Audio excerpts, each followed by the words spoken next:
बताइए आप कैसे हैं? माइक में बता दीजिए, सबको पता चल जाए। बहुत अच्छा। और यहाँ आकर आपके इस फंक्शन में आकर और अच्छा लग रहा है कि आप इस सामाजिक सरोकार जो देश के बच्चों के लिए, जो हमारे गौरव है आने वाले, उनकी प्रतिभा को संवारने के लिए लोगों में जागरूकता का काम कर रहे हैं। इसके लिए मैं आप लोगों को भी बहुत बहुत बधाई देना चाहूँगा। आप राजस्थान के दूदू जैसे छोटे सी जगह से आते हैं सर। मैं ये तो नहीं कह सकता कि राजस्थान की शिक्षा व्यवस्था बहुत लचर है या बहुत बेकार है, वरना इतनी छोटी सी जगह आकर प्रेमचंद बैरवा जो हैं दूदू से इतनी छोटी सी जगह से उप मुख्यमंत्री तक का पद नहीं पाते, नहीं ये सफ़र तय कर पाते। लेकिन बावजूद उसके बाकी राज्यों के मुकाबले जब मैं देखता हूं तो मुझे राजस्थान शिक्षा के मामले में थोड़ा कमज़ोर नज़र आता है।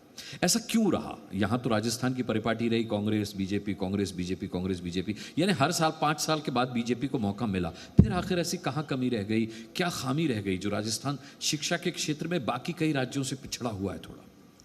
देखिए, राजस्थान शिक्षा में अभी सकल अनुपात है हमारा देश का, उसमें हमारा जो सकल अनुपात है वो अधिक है।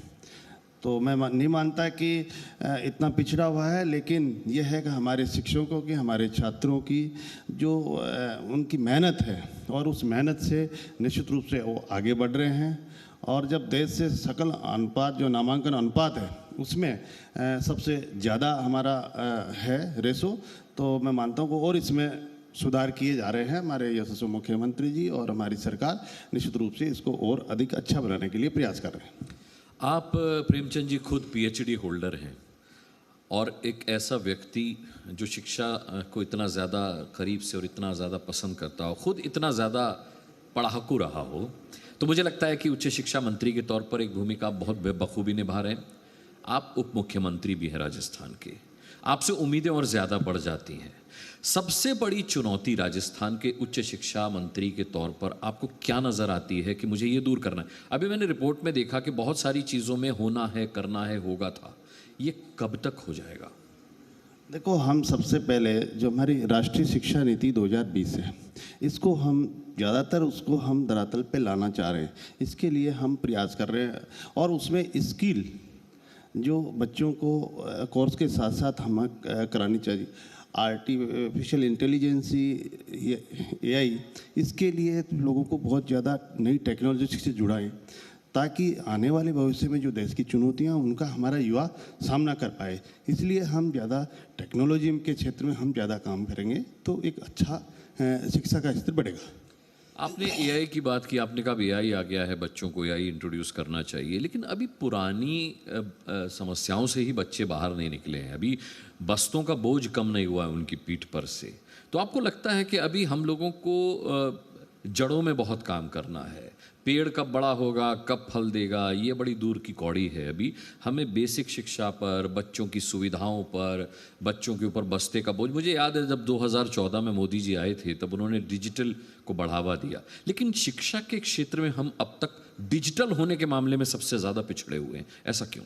नहीं, हम सब अब डिजिटल मुंह पे सब आ रहे हैं, क्योंकि डिजिटल पे आना ही पड़ेगा। और एक रटने वाली शिक्षा, हम जो किताबी में हम रटते हैं, उस रटने को हम छोड़ के जिस तरह से आज ये फंक्शन हो रहा है, हम बच्चों से वाद विवाद करना, आलोचनात्मक सकारात्मक चीज़ें उनके बीच में अगर हम करते हैं तो निश्चित रूप से बच्चों की एक आत्मशक्ति बढ़ेगी और बच्चों का कॉन्फिडेंस बढ़ेगा।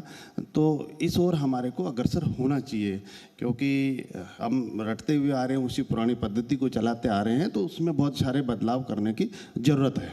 लेकिन आप तो सरकार है, बदलाव तो आप ही को करने हैं। निश्चित अगर रूप आप से भी उम्मीद जाहिर करेंगे कि ये होना चाहिए, यही तो कह रहा हूँ भाई, हम सभी को, मैं ये कह रहा हूँ हम सभी को इसकी ओर आगे बढ़ना चाहिए, और हम बढ़ रहे हैं। लेकिन अब उम्मीद से ज़्यादा उम्मीद होने लगी है, क्योंकि 2014 से मोदी जी सत्ता में है।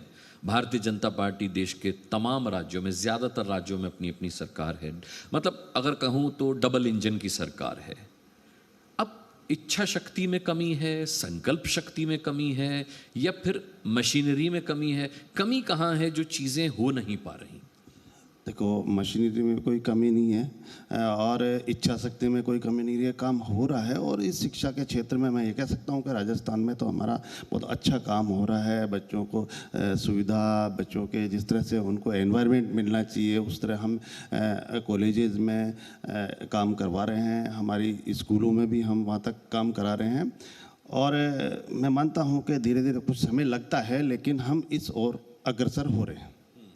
राजस्थान में जिस तरीके से नई सरकार बनी, नए मुख्यमंत्री मिले और किसी ने सोचा नहीं था ऐसे मुख्यमंत्री मिले, कितना कोऑपरेशन रहता है मुख्यमंत्री जी का? शिक्षा के क्षेत्र में क्या विचार रहते हैं उनके? आप उप मुख्यमंत्री हैं, बहुत ज़्यादा करीब रहते होंगे उनके।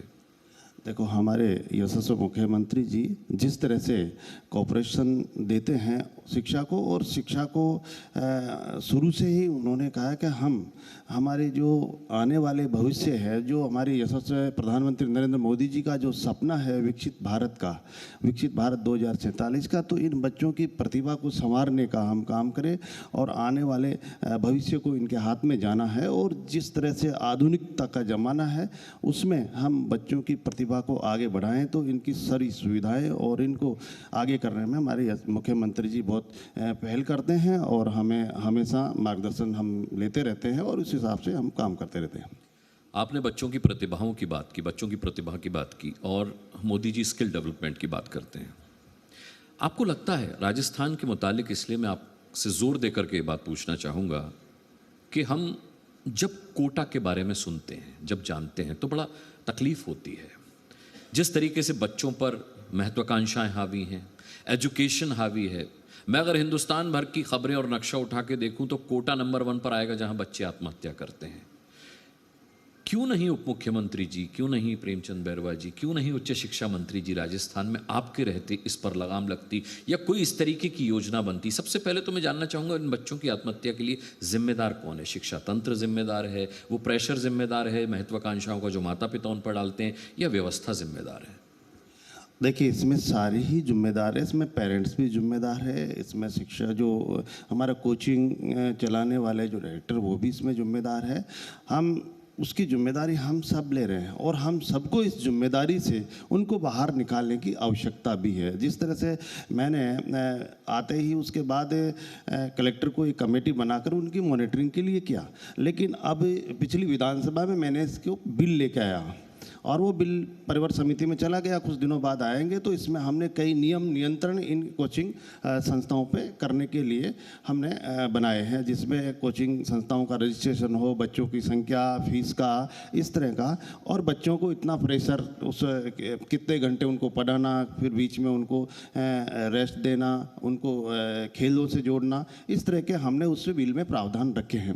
निश्चित रूप से कुछ ही दिनों में ये बिल परिवर समिति से आएगा और अगर ये बिल हमारा लागू हो जाएगा तो मैं मानता हूं कि हम कहीं हद तक हम इन बच्चों की जो ज़िंदगी जिस तरह से आत्महत्याएं कर रहे हैं उनसे हम रोक पाएंगे। इसके लिए हम निश्चित रूप से पूरी राजस्थान सरकार हम प्रतिबद्ध हैं और इसके लिए हम काम कर रहे हैं। डिजिटल राजस्थान, शिक्षित राजस्थान, डॉक्टर प्रेमचंद बैरवा जी, ये जो स्कीम है, क्या ये आपको लगता है कि एजुकेशन की दिशा में गेम चेंजर साबित हो सकती है?